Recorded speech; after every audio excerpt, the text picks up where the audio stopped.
so small. It's a Maggie publication.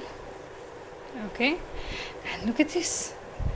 This is a pond and all the life in it. We see insects, we see fish, a dirty old boot, some algae and reeds, a dragonfly, a duck so small. Look at that. That's Duffel the duck. Duffel was a very small duck, and because of his size, all the other ducks laughed at him. A duck so small can do nothing at all, they all jeered. I may be small, thought Duffel sadly, but there must be something I can do. He wondered what it could be. Duffel looked around and noticed Kingfisher perching on a reed. He was just about to say hello when Kingfisher suddenly dived straight as an arrow into the water. Kingfisher is small, said Duffel, but see how well he dives. Perhaps I could do that too. Kingfisher dived in, took the fish and came out. Look what I can do, Duffel called out to the other ducks. He flew high into the air and came down again like a dropped stone. Duffel hit the water so hard that he nearly bounced off it. Ha ha ha, what did we say, said the other ducks. A duck so small can do nothing at all. Poor Duffel felt very foolish. He climbed out onto the riverbank, wondering what to do next. What is he wondering? He's wondering, what do I do next? Duffel saw Heron standing perfectly still on one leg in the shallow water. What good balance she has, thought Duffel. Perhaps I could do that too. The Heron is standing perfectly still on one leg. Look what I can do, Duffel called as he stood on one leg with his wings spread out. He wobbled this way and that and landed flat on his beak. Ha ha ha, what did we say, laughed the other ducks. A duck so small can do nothing at all.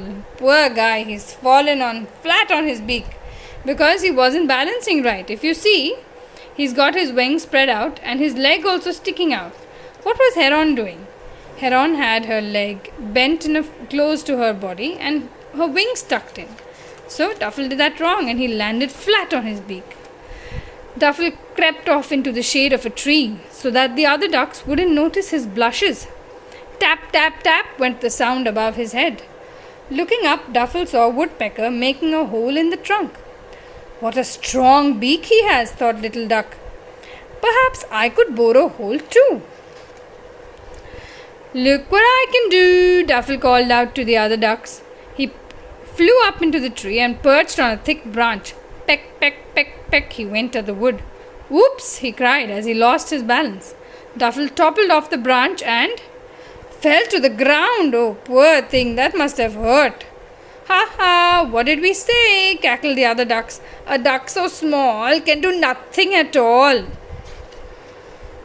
All the ducks were paddling and splashing in the river, but poor Duffel decided to hide in the rushes until they left. That way he wouldn't have to listen to their sniggering. I'm good at nothing, he thought. I'm just a small, useless duck. And a tear rolled down his beak. Look at that poor Duffel, he's crying. A tear rolled down his beak.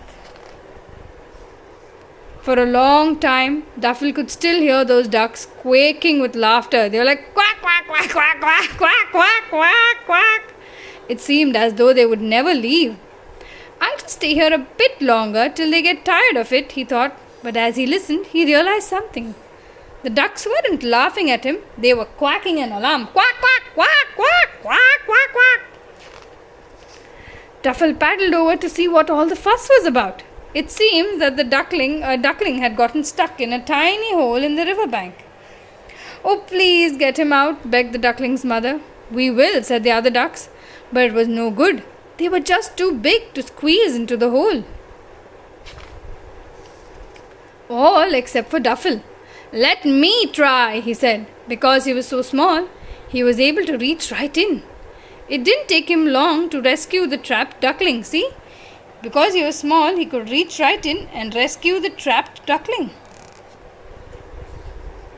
Good old Duffel, said one duck. None of us could have done that, said another. A duck so small can be useful after all. Quack, quack, said a third.